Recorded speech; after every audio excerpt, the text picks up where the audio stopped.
할렐루야. 1월 7일 금요일 신년특별 새벽 기도회를 시작하도록 하겠습니다. 사도신경으로 우리의 신앙을 고백하시겠습니다. 나는 전능하신 아버지 하나님 천지의 창조주를 믿습니다. 나는 그의 유일하신 아들 우리 주 예수 그리스도를 믿습니다. 그는 성령으로 잉태되어 동정녀 마리아에게서 나시고 본디오 빌라도에게 고난을 받아 십자가에 못 박혀 죽으시고 장사된 지 사흘 만에 죽은 자 가운데서 다시 살아나셨으며 하늘에 오르시어 전능하신 아버지 하나님 우편에 앉아 계시다가 거기로부터 살아있는 자와 죽은 자를 심판하러 오십니다. 나는 성령을 믿으며 거룩한 공교회와 성도의 교제와 죄를 용서받는 것과 몸의 부활과 영생을 믿습니다. 아멘. 찬송가 90장 찬양하시겠습니다. 찬송가 90장입니다.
홍경렬 집사님 기도해 주시겠습니다.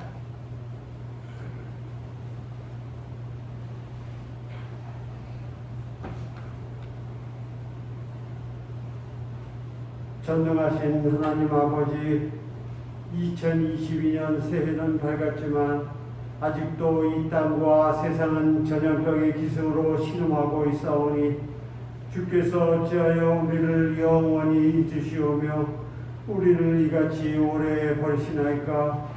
우리에게 진노하심이 참으로 크시나이다. 여호와여, 이제는 우리를 주께로 돌이키소서. 그리하시면 우리가 주께로 돌아가겠사오니 우리의 날들을 다시 새롭게 하옵소서. 상한 갈대도 꺾지 아니하시며 꺼져가는 등불도 끄지 아니하시는 은혜가 풍성하신 하나님 아버지, 우리의 날들은 주의 한 뼘 길이만큼도 되지 못하여 우리의 일생이 주 앞에는 없는 것 같사오며 사람이 최첨단 과학과 초현대적 의술로 무장하고 든든히 서 있는 것 같아도 허사뿌림을 고백합니다. 주십시오. 이제 우리가 무엇을 바라리요? 우리의 소망은 주께 있나이다. 2022년 새벽에 우리의 영혼이 주를 갈망하오며 우리의 육체가 주를 앙모하여 동원의 성도들이 간절히 주를 찾사오니 독수리가 날개치며 올라가듯이 동원의 성도들 모두에게 새 힘을 주시되 연로하고 피곤한 자에게는 능력을 주시며 무능한 자에게는 힘을 더하시고 병마와 싸우는 성도들은 모든 병마를 물리치고 건강을 회복하게 하옵소서. 하나님 아버지, 사람은 그림자같이 다니고 헛된 일로 소란하며 재물을 쌓으나 누가 거둘는지 알지 못하며 우리의 종말과 연한이 언제까지인지도 알지 못하는 연약한 존재임을 고백합니다. 우리의 앞날이 주의 손에 있사오니 우리의 내일을 주께 맡깁니다. 주께서 이 땅을 극진히 사랑하시고 주의 백성을 불쌍히 여기셔서 우리는 이 땅에서 평안히 거주하면서 주의 백성이 되고 주는 우리의 하나님 되시기를 원합니다. 이번 3월에 선출될 대통령은 권세는 하나님으로부터 나지 않음이 없고 모든 권세는 다 하나님께서 정하셨음을 알고 마음속 깊이 하나님의 정의를 기억하고 오직 국민을 위해서 일하게 하옵소서. 사적인 업적과 헛된 공약에 매여 국민을 억압하고 통제하지 않으며 오직 억눌린 사람들을 위해 정의로 심판하며 줄인 자들에게 먹을 것을 주며 유리하는 빈민을 집에 들이며 압제당하는 자를 해방하게 하옵시고 이 전염병 사태 이후에도 밀려올 경제적 불안과 사회적 변화에도 슬기롭게 대처하게 하사 우리가 반드시 하나님의 복을 받아 우리 중에 가난한 자가 없고 여러 나라에 구워줄지라도 우리는 꾸지 아니하며 여러 나라를 통치할지라도 우리는 통치를 당하지 아니하게 하옵소서. 모든 육체는 풀이요 우리의 아름다움은 들의 꽃과 같으며 풀은 마르고 꽃은 시드나 하나님의 말씀은 영원하오니 하나님 아버지, 코로나의 팬데믹으로 사람들은 지치고 갈등의 골은 깊어가지만 2022년 새해에는 우리 동원의 성도들의 육신에서 굳은 마음을 제거하시고 부드러운 마음을 주시고 오직 새 영을 우리 속에 두시고 새 마음을 우리에게 주셔서 주의 구원의 즐거움을 회복시켜 주옵소서. 여호와께서 너희를 향한 나의 생각을 내가 아나니 평안이요 재앙이 아니니라. 너희에게 미래와 희망을 주는 것이니라 약속하셨으니 2022년 이 환난 속에서도 동원의 성도들은 하나님의 선하시고 기뻐하시고 온전하신 뜻이 무엇인지 분별하는 한 해가 되고 하나님의 은혜가 우리 동원 교회를 통하여 필동의 언덕으로 흘러 넘치게 하옵시고 그리스도의 향기가 이웃들에게 널리 퍼지게 하옵소서. 주께서 새 일을 행하시고 이제 나타내시고 반드시 광야의 길을 사막의 강을 내실 것을 믿사옵고 모든 말씀을 예수님의 이름으로 기도드립니다. 아멘.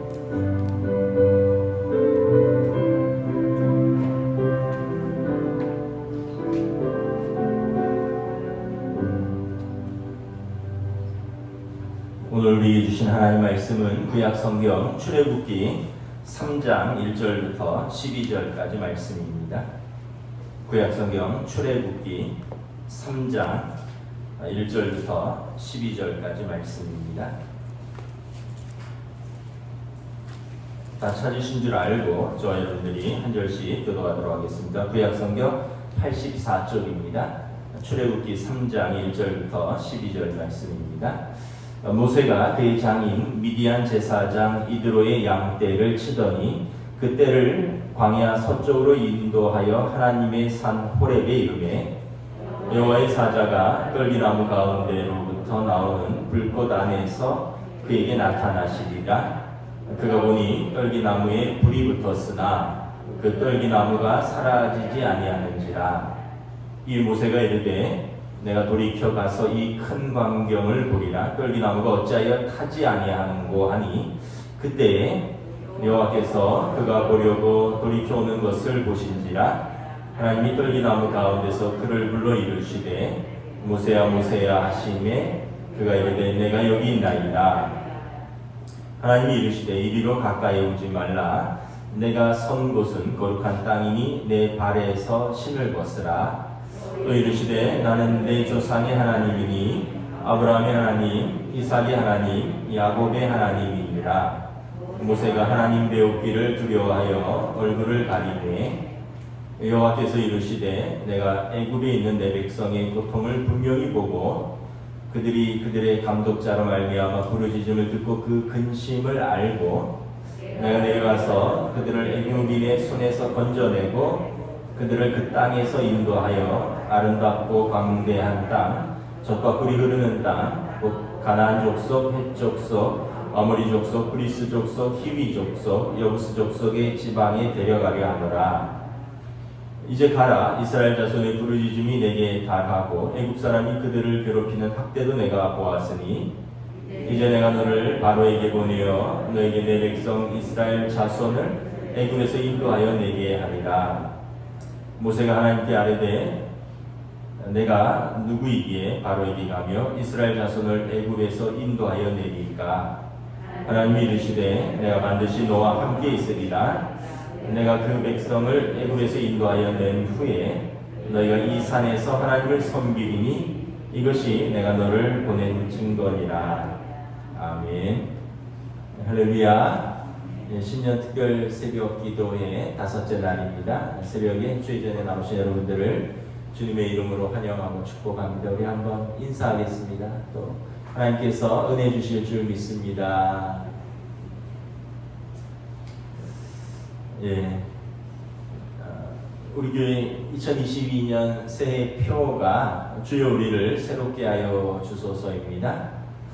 그래서 새해 첫 주간을 신년 특별 새벽 기도회로 나아가면서 하나님께서 새롭게 하신 성경의 인물들을 우리가 함께 묵상하면서 또 우리들 각자가 새해 하나님 앞에서 더 새로워지기를 소망합니다. 우리가 첫째 날은 이스라엘의 초대왕 사울을 보았고요. 둘째 날은 또 다른 사울 바울 사도를 보았습니다. 그리고 셋째 날은 이스라엘로 이름을 바꾸어 주신 야곱을 보았고 어제 넷째 날은 사마리아 여인을 보았습니다. 오늘은 하나님을 만나고 또 그가 완전히 새롭게 되어 소명을 감당한 모세를 우리가 살펴보도록 하겠습니다. 우리가 구약에서 아브라함과 이삭과 야곱 같은 믿음의 조상들이 활동하던 시대를 족장 시대라고 합니다. 본격적으로 나라와 민족을 구성하기 전입니다. 그리고 이스라엘 민족이 이 족장 시대, 부족 시대를 넘어서 국가적인 규모를 갖추고 이렇게 민족과 국가의 형태를 띠게 되는 것은 모세 시대입니다. 그래서 어떻게 면에서 보면 모세는 건국의 아버지입니다. 아브라함이 믿음의 아버지고 모세는 이스라엘 건국의 아버지라고 볼 수 있습니다. 물론 다윗 왕이라는 왕이 있지만 모세는 120년을 살았는데 그의 인생은 정확하게 3단계로 구분하여서 생각해 볼 수 있습니다. 이 3단계로는 또 나이로도 정확하게 40년씩 이렇게 3단계로도 구분을 할 수 있습니다. 먼저 모세가 태어나던 시대에는 뭐 우리가 잘 알지만 이스라엘 민족에서 가장 암흑기였습니다. 우리 출애굽기 1장 우리 8절부터 14절을 우리 한번 저와 여러분이 교도가도록 하겠습니다. 출애굽기 1장 8절부터 14절입니다. 요셉을 알지 못하는 새 왕이 일어나 애굽을 다스리더니 그가 그 백성에게 이르되 이 백성 이스라엘 자손이 우리보다 많고 강하도다. 자, 우리가 그들에게 대하여 지혜롭게 하자. 두렵건대 그들이 더 많게 되면 전쟁이 일어날 때 우리 대적과 합하여 우리와 싸우고 이 땅에서 나갈까 하노라 하고 감독들을 그들 위에 세우고 그들에게 무거운 짐을 지어 괴롭게 하여 그들에게 바로를 위하여 북고성 비돔과 라암셋을 건축하게 하니라. 그러나 학대를 받을수록 더욱 번성하여 퍼져나가니 애굽 사람이 이스라엘 자손으로 말미암아 근심하여 이스라엘 자손에게 이를 엄하게 시켜 함께 읽습니다. 어려운 노동으로 그들의 생활을 괴롭게 하니 곧 흙 이기기와 벽돌 붓기와 농사의 여러 가지 일이라. 그 시키는 일이 모두 엄하였더라. 이게 모세가 태어나던 시기에 이스라엘 민족의 상황입니다. 바로가 이제 요셉이라는 총리를 기억하지 못하는 바로 왕이 태어났고, 그 파라오가 이제 이스라엘 민족이 강성함을 보고 그들을 압제하게 되는 거죠. 아주 강도 높은 노동으로 그들을 압제할 뿐만 아니라 또 1장에 보면 이제 모세의 시대에 태어나는 남자아이들은 다 죽여서 이스라엘의 인구 조절을 인위적으로 하는 그런 영아 살해 정책을 하게 됩니다. 여러분, 예수님 시대에도 헤롯 왕이 예수님을 죽이기 위해서 2살 미만의 영아들을 학살하죠. 마찬가지로 이 애국 왕도 이스라엘 민족을 압제하고 그들을 약하게 하기 위해서 태어나는 아이들을 다 살해합니다. 남자아이들만.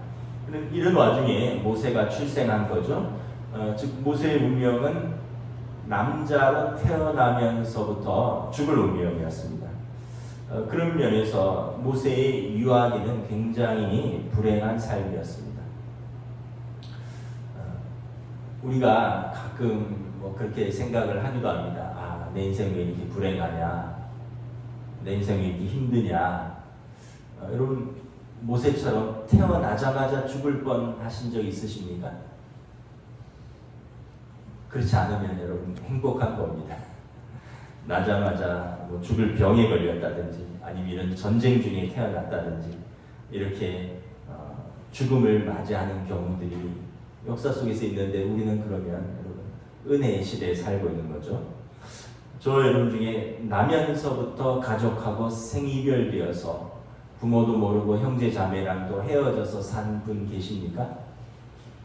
아마 입양되신 분들은, 어렸을 때 입양되신 분들은 뭐 그런 경우겠죠. 그러나 여러분 대부분은 그런 경우가 아닐 겁니다. 뭐 미우나 고우나 가족이 있고 비비고 살면서, 그러면서 그 가족 속에서 자라고 그러한 또 곳에서 어려움도 있고 이렇지만, 여러분 우리는 돌아보면 감사할 조건들이 많은 것이죠. 여러분 모세 같은 경우는 나면서부터 죽을 뻔했고요. 나자마자 석 달 만에 부모랑 생이별한 그 아이입니다. 출애굽기 2장에 보면 모세가 태어나고 석 달을 부모가 키웠는데 아이의 울음소리가 커지니까 이제 그 이집트 군인들이나 감독관의 눈을 피해서 사내 아이를 더 이상 키울 수 없게 되고, 석 달 된 아기를 모세의 부모가 갈대 상자에 넣어서 이제 나일 강가에 띄웁니다. 그리고 그때 마침 바로의 딸이 시녀들과 목욕하러 나일강으로 내려왔다가 갈대 상자에 아이가 들어있는 것을 발견하는데 너무 귀엽고 또 너무 불쌍해서 히브리 사람의 아이인 것을 알지만, 왜냐하면 사내 아이는 다 죽이라는 왕의 명령이 있었으니까, 사내 아이니까 히브리 사람이 버려진 아이임을 알고도 바로의 공주가 아이를 데려가서 자기가 아들로 키웁니다. 물론 그 아버지인 바로 왕에게는 히브리인의 아기라는 것을 숨겼습니다. 출애굽기 2장에 보면 모세라는 이름은 부모가 지어준 것이 아니라 이 바로의 딸, 바로의 공주가 지어준 이름입니다. 모세는 건져냄이라는 뜻이 있습니다.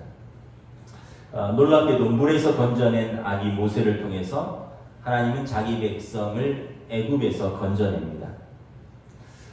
마침 강가에서 모세가 들어있는 갈대 상자가 어찌 되는가 지켜보던 한 여자아이가 있었는데 모세의 누이 미리암입니다.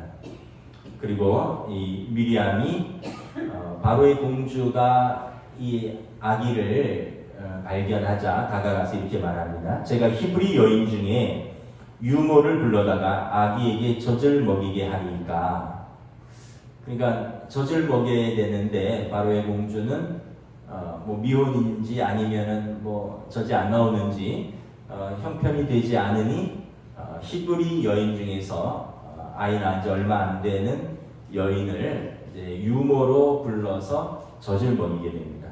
그리고 그 어머니는 놀랍게도 모세의 친어머니이죠. 요게벳입니다.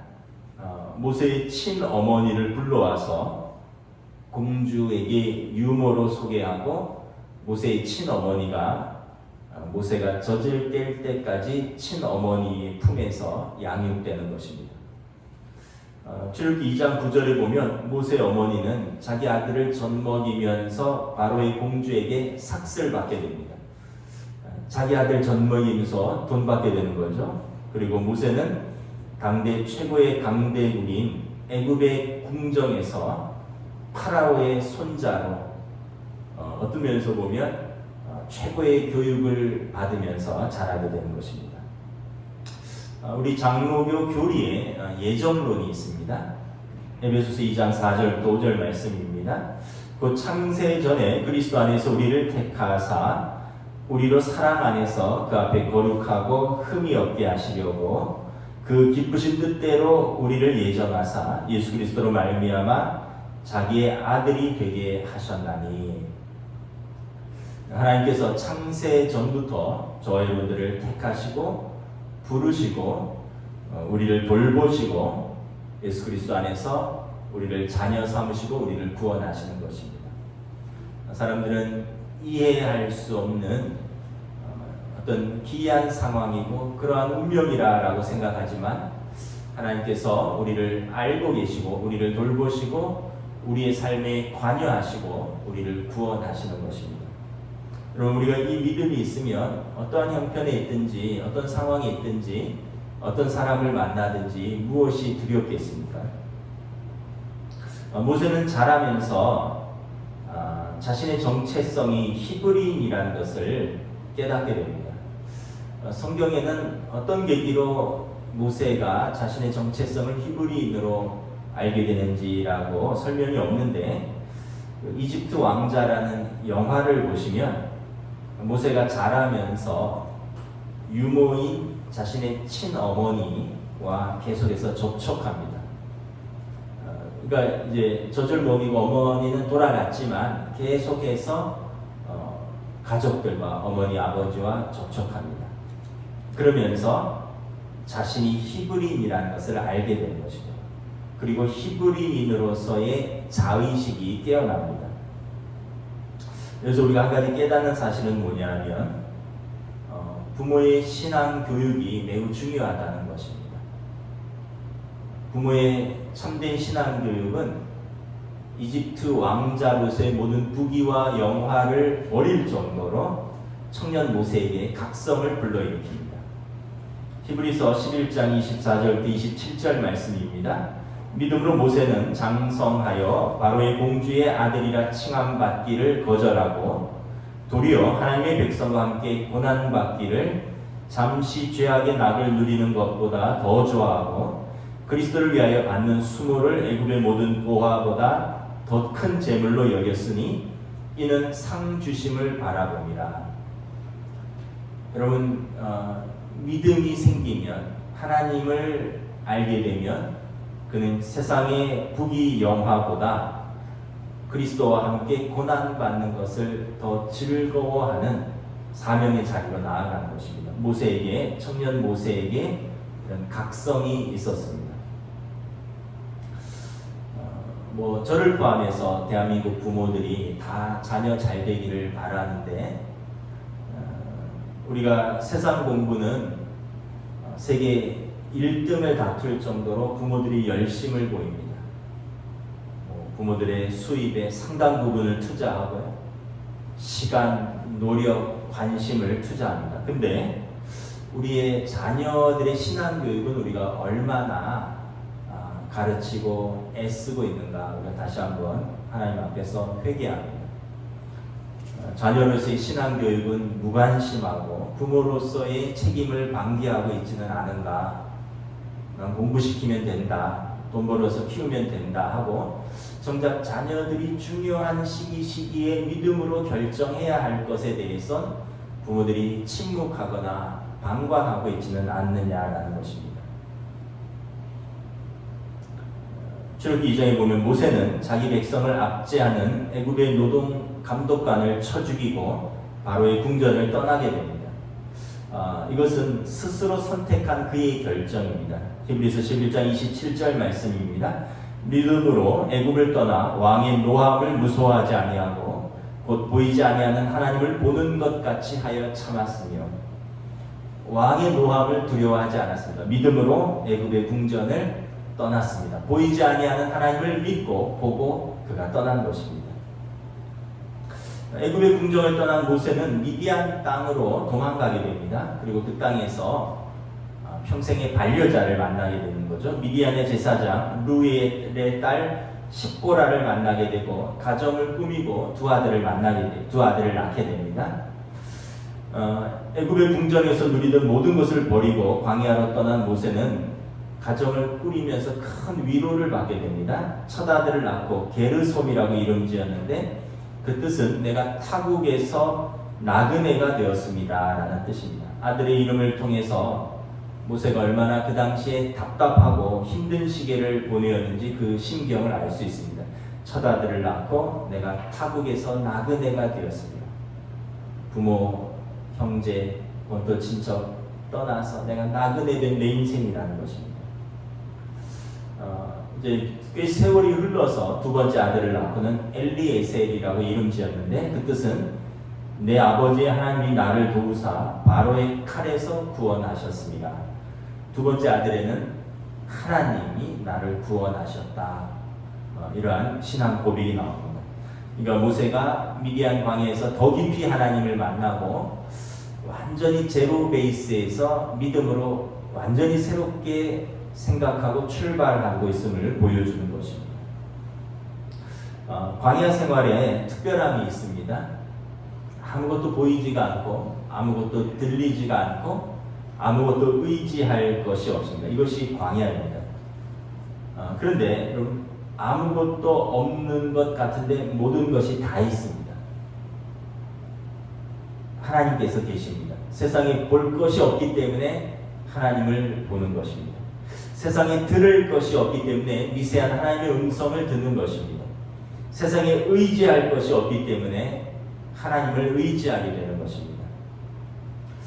혹시 여러분 인생의 광야의 시기를 지나고 계십니까? 당장 눈앞에 보이는 것이 없어서 답답하고 길이 없는 것 같고 실패하고 그래서 나를 돌보는 사람이 없고 의지할 것이 없어서 외롭고 힘든 시기, 그 광야의 시기를 통과하신다라고 생각하는 분이 있습니까? 그러면 여러분 그때가 완전히 새로워질 수 있는 그 시기입니다. 모세는 무려 40년을 미디안 광야에서 장인의 양떼를 치면서 장차 이스라엘의 목자로서 하나님의 양떼를 인도하여 광야를 통과하는 연습을 하게 되는 것입니다.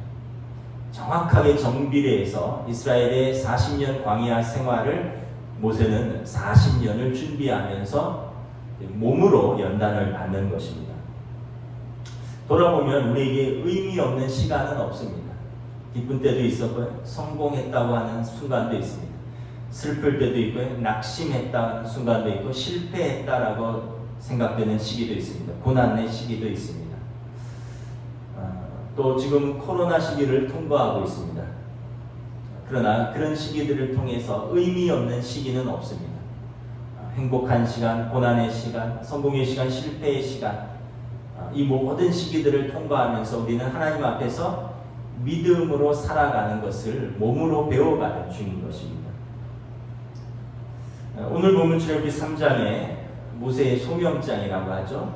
모세가 하나님을 만나고 그 부르심을 받고 자기의 소명을 깨닫게 되는 장면입니다. 출애굽기 3장에 보면 오늘 본문인데요. 모세가 미디안 광야에서 양떼를 치다가 호렙산 근처에서 한 떨기나무를 보았습니다. 그런데 놀라운 것은 떨기나무에 불이 붙었는데 불이 붙어서 나무가 불타서 사라지지 않는 것입니다. 그래서 모세가 떨기나무가 어찌하여 타지 아니하는고 하며 자세히 보려고 가까이 가다가 그 불꽃 가운데서 하나님의 음성을 듣습니다. 오늘 본문이죠. 우리 4절부터 6절 우리 함께 봉독하도록 하겠습니다. 오늘 본문 4절부터 6절입니다. 여호와께서 그가 보려고 돌이켜오는 것을 보신지라 하나님이 떨기나무 가운데서 그를 불러 이르시되 모세야 모세야 하시매 그가 이르되 내가 여기 있나이다. 하나님이 이르시되 이리로 가까이 오지 말라. 내가 선 곳은 거룩한 땅이니 내 발에서 신을 벗으라.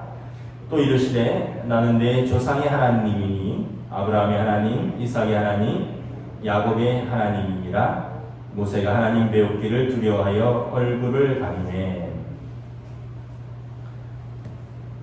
그래서 우리가 깨닫는 중요한 사실은 나를 부르시는 하나님의 음성을 내가 들어야 한다는 것입니다. 광야에 있는 것 자체가 우리를 변화시키는 것은 아닙니다. 광야에 있는 것 자체가 우리를 새롭게 하는 것은 아닙니다. 광야에서 하나님의 음성을 들을 때 우리를 변화하게 하고 우리를 새롭게 하는 것입니다. 장기적인 코로나 팬데믹으로 인해서 불안과 두려움과 낙심과 절망과 염려가 있는 곳에 여러분 하나님의 음성이 들려지기를 소망합니다. 사실 코로나 이전이나 코로나를 겪고 있는 지금이나 앞으로 코로나를 통과한 이후나 여러분 삶의 현장은 언제나 어려움이 많습니다. 그러므로 상황이 문제가 아닙니다. 어려움이 문제가 아닙니다. 사람이 문제가 아닙니다. 진짜 문제는 나를 부르시는 하나님의 음성이 들려지지 않는 것이 문제인 것입니다. 오늘 본문 4절의 말씀처럼 모세야 모세야 하시매 그가 이르되 내가 여기 있나이다. 광야에 있어도 하나님의 부르심이 들리고 내가 응답한다면 그곳은 우리를 변하게 하고 우리를 새롭게 하고 우리가 소명으로 나아가는 자리인 것입니다. 우리는 자주 문제와 상황 속에서 어려움이라는 그런 변두리를 서성거리곤 합니다. 그리고 우리가 언제 어디서 무엇을 해야 할지 알지 못합니다. 그러나 여러분 그때 들어야 하는 음성은 뭐냐면 모세야 모세야 하시며 우리를 부르시는 하나님의 음성입니다. 요한계시록에서 예수님께서 우리의 마음 문을 두드리고 계십니다. 우리가 우리의 마음 문을 열면 그가 들어와서 우리와 함께 먹고 우리는 그와 함께 마실 것이다 말씀하는 것입니다. 문제는 우리가 마음 문을 열지 않는 것입니다. 우리를 부르시는 하나님의 음성이 들리면 염려할 것이 없습니다. 왜 그렇습니까? 두렵고 염려에 가득 찬 백성에게 하나님께서 이렇게 말씀하십니다. 우리 7절, 8절 우리 함께 공독하도록 하겠습니다. 하나님께 여호와께서 이르시되 내가 애굽에 있는 내 백성의 고통을 분명히 보고 그들이 그들의 감독자로 말미암아 부르짖음을 듣고 그 근심을 알고 내가 내려가서 그들을 애굽의 손에서 건져내고 그들을 그 땅에서 인도하여 아름답고 광대한 땅, 젖과 꿀이 흐르는 땅, 곧 가나안 족속, 헷 족속, 아모리 족속, 브리스 족속, 히위 족속, 여부스 족속의 지방으로 데려가려 하노라. 하나님께서 부르시고 말씀하십니다. 여기 보면 하나님이 어떻게 자기 백성에 대해서 인식하시느냐. 내가 내 백성의 고통을 분명히 보았다라고 말씀합니다. 내가 그들의 부르짖음과 그 부르짖음을 들었다라고 말씀합니다. 그 근심을 알고 있다라고 말씀합니다. 그래서 하나님이 내려가서 그들을 건져내시겠다, 개입하시겠다고 말씀하십니다. 그리고 그들을 친히 약속의 땅으로 데려가겠노라 말씀을 하십니다. 여러분 우리가 불안하고 두려워하는 것은 말씀을 붙들지 못하기 때문에 그렇습니다. 어떤 면에서 보면 좋은 환경에 있는데 어떤 면에서 보면 상대적으로 불안할 것이 없는데도 불구하고 말씀을 붙들지 않고 말씀은 감정을 붙들고 주변 상황 속에서 괜히 불안해하고 두려워하는 것입니다. 지난 연말에 지인인 한 젊은 부부와 이제 연말 식사를 했는데 남편은 변호사고 아내는 음악가입니다. 양가 부모는 의사이고 또 거기에 믿음의 집안입니다. 뭐 대한민국 부러울 것 없는 뭐 최상위 커플이죠. 그런데 뭐 남편도 아내도 가끔 가다 보면 마음의 여유가 없어요.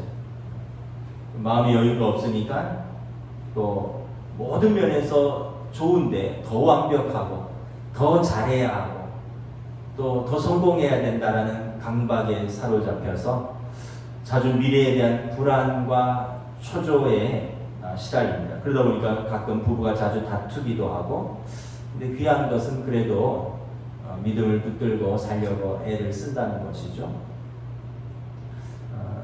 제가 평소 좋아하는 말씀을 전했습니다. 신명기 29장 29절 말씀인데, 감추어진 일은 우리 하나님께 속하였거니와 나타난 일은 영원히 우리와 우리 자손에게 속하였나니 이는 우리에게 이 율법의 모든 말씀을 행하게 하려 하심이니라. 미래의 일은 하나님께 속한 것입니다. 우리가 다 알 수 없고 우리가 다 해석할 수 없는 것은 하나님께 속한 것입니다. 하나님을 믿고 따르는 것입니다. 그리고 지금 나에게 드러난 것, 지금 나에게 주어진 것은 우리와 우리 자손들이 하나님의 말씀에 순종하게 하려는 것입니다. 그래서 집사님 부부에게 초조해하지 마시고 염려하지 마시고 또 지금까지 잘해왔는데 뭘 더 잘하려고 강박에 시달리고 힘들어하느냐. 지금 내게 주어진 일, 지금 내게 주어진 가정, 지금 내게 주어진 사람들, 지금 내게 주어진 이 믿음을 충성스럽게 붙드시라고 말씀을 드렸습니다. 여러분, 우리를 향한 하나님의 음성이 들려야 합니다. 모세야 모세야 부르시는 그 음성을 들어야 되고요. 또 부르셨으면 하나님께서 우리 문제를 알고 계시고 또 우리 부르짖음에 귀를 기울이시고 들으셨고 우리에게 개입하시고 건져내시고 이끄신다라는 그 하나님의 말씀을 붙들어야 하는 것입니다. 상황 붙들지 마시고 문제 붙들지 마시고 사람 붙들지 마시고 하나님의 약속을 붙들어야 되는 것입니다. 내 감정을 붙들지 마시고. 저는 제일 조금 목사로서 안타까운 말 중에 하나가 이 말입니다. 지금 예배드릴 기분이 아니야, 뭐 이런 거. 기분으로 예배드리는 것이 아닙니다. 여러분, 기분으로 우리가 구원받는 것이 아닙니다. 약속으로 구원받는 것입니다. 하나님의 언약으로 구원받는 것입니다. 우리를 향한 하나님의 부르심을 들을 때 우리는 우리를 구원하신 하나님께 우리의 염려를 맡기고 소명에 집중하면서 믿음 가운데 살 수 있는 것입니다. 그리고 이 부르심을 듣는 사람만이 모세처럼 응답할 수 있는 것입니다. 내가 여기 있나이다. 6절에서 하나님께서 모세에게 말씀하십니다. 나는 내 조상의 하나님이니 아브라함의 하나님, 이삭의 하나님, 야곱의 하나님이라. 모세가 드디어 조상의 하나님, 아브라함의 하나님, 이삭의 하나님, 야곱의 하나님을 나의 하나님으로 만나는 순간인 것입니다. 이때가 무려 여러분 80세입니다. 80세. 그동안 부모로부터 들었습니다. 히브리인이라는 걸 들었습니다. 자신의 정체성을 깨달았습니다. 그리고 그가 하나님 앞에서 각성하기도 했습니다. 그러나 직접 하나님을 대면하고 하나님으로부터 소명을 받는 때는 지금입니다. 여러분, 그런 말이죠. 나이는 숫자에 불과합니다. 늦은 것은 없습니다. 하나님의 부르심에 온전히 사로잡히고 온전히 응답하는 때가 우리 인생의 가장 전성기입니다. 여러분, 인생에 어떤 지위에 올랐다, 뭘 성취를 했다가 전성기가 아닙니다. 하나님의 나의 부르심을 듣고 응답하는 그때가 나의 전성기입니다. 모세의 전성기는 애굽의 궁정이 아닙니다. 모세의 전성기는 여러분, 모세의 실패기는 미디안 광야가 실패기가 아닙니다. 모세의 전성기는 하나님을 만나는 바로 이때입니다. 그렇다고 해서 모세의 미래가 이집트의 광야처럼 화려하고 보장되는 것이 아니다. 고난의 길이지만 사명의 길로 들어가는 것입니다. 하나님이 동행하시고 하나님이 이끄시는 그 길을 걸어가는 것입니다. 여러분, 그래서 뭐 조금 성공했다고 우쭐할 것도 없고 실패했다고 크게 낙담할 것도 없습니다. 하나님을 만나는 순간 그때가 우리가 변하는 때이고 그때가 우리가 새로워지는 때이고 그때부터가 우리 전성기인 것입니다. 모세가 드디어 조상의 하나님, 아브라함의 하나님, 이삭의 하나님, 야곱의 하나님을 나의 하나님으로 만나는 순간입니다. 어떤 면에서 보면 우리 인생은 만남의 연속입니다. 만남을 통해서 우리 인생은 꽃이 피기도 하고 만남을 통해서 우리 인생은 폐수처럼 오염되기도 합니다. 그래서 만남은 복입니다. 좋은 부모를 만나야 되고요. 좋은 배우자를 만나야 되고 또 좋은 교회를 만나야 되고 좋은 인생의 친구들을 만나야 되고 좋은 사람을 만나면 인생이 꽃이 피고요. 나쁜 사람을 만나면 인생이 폐수처럼 악취를 풍기게 되는 것입니다. 모세가 지금까지 수많은 사람들을 만났습니다. 이집트의 파라오 왕으로부터 그리고 히브리 노예까지. 그러나 그 사람들이 모세를 변화시키거나 모세를 새롭게 하지 못했습니다. 그러나 이제 모세의 만남은 사람과의 만남이 아니라 하나님과의 만남입니다. 하나님을 만나고 모세의 인생은 완전히 변하고 새롭게 되는 것입니다. 하나님을 만나고 모세는 80세지만 이제 사명의 꽃이 활짝 피게 되는 것입니다. 말씀을 마치겠습니다. 모세의 인상을 묵상했습니다. 모든 순간들은 하나님의 인도하심의 순간들입니다. 하나님을 온전히 만날 때, 하나님을 인격적으로 만나고 하나님을 제대로 만날 때, 그리고 우리가 그 하나님의 부르심에 온전히 응답할 때 그때가 변화되는 시기고요. 그때가 새로워지는 시기고 그때가 우리의 사명을 꽃 피우는 시기인 것입니다. 올 한 해 우리를 새롭게 하신 하나님 앞에서 믿음으로 소명의 길을 충성스럽게 걸어가시는 한 해가 되시기를 주님의 이름으로 축복합니다. 기도하겠습니다. 이 시간 함께 기도하겠습니다. 우리 함께 기도하면서 나의 지난 날들을 돌아봅니다. 이러한 순간도 있었고 저러한 순간도 있었습니다. 기쁨의 환희의 순간도 있었고 눈물의 슬픔의 순간들도 있었습니다. 그러나 어느 한 순간도 하나님이 우리와 부재하신 순간은 없습니다. 하나님이 우리를 돌보고 계시고 지켜보고 계시고 우리 기도에 귀 기울이시고 부르짖음을 들으시고 우리를 구원하시기 원하십니다. 이 하나님을 만나는 것이 우리의 변화의 시작이고 새로움의 시작이고 소명의 출발인 것입니다. 함께 기도하겠습니다. 주님의 은혜를 감사합니다. 모세의 삶을 통해서 참으로 하나님이 계시지 않았다면 모세의 삶을 설명할 수가 없는 나면서부터 시작되는 고난, 인생의 최고 정점에 바로의 궁전에 왕자로 있다가 다시 히브리의 노예로 떨어지는 이집트의 궁정에서 미디안의 광야로까지, 그러나 하나님이 그를 물에서 건져냈듯이 그를 통하여 자기 백성을 건져내시는 하나님의 도구가 되어서 하나님께 쓰임받는 그 모세를 우리 하나님 없이는 설명할 수 없고 우리 하나님 없이는 이해할 수 없고 또 하나님 없이는 우리가 그 길을 걸어갈 수 없음을 고백합니다. 주님, 우리의 삶에도 주님이 함께 계셔서 주님이 함께 동행하셨고 주님이 함께 인도하고 계시고 앞으로도 우리를 인도하시는 것입니다. 우리가 불안해하고 두려워하고 염려하는 것은 나를 부르시는 주님의 음성을 듣지 못하고 우리를 부르신 주님의 음성에 우리가 응답하지 못하는 것은 아닙니다. 다시 한번 우리를 알고 계시고 우리를 사랑하고 계시고 우리의 기도에 귀 기울이시고 우리의 삶에 개입하시고 우리를 삶을 신실하게 인도하신 하나님 앞에서 그 약속을 붙들고 올 한해 믿음으로 새로워지는 한 해 되게 해주시옵소서. 주님의 부르심에 응답하는 한 해 될 수 있도록 우리의 부르심에 응답하는 저희들이 되기를 주여 긍휼히 여기시옵소서. 주여 내 몸 풀어주시옵소서.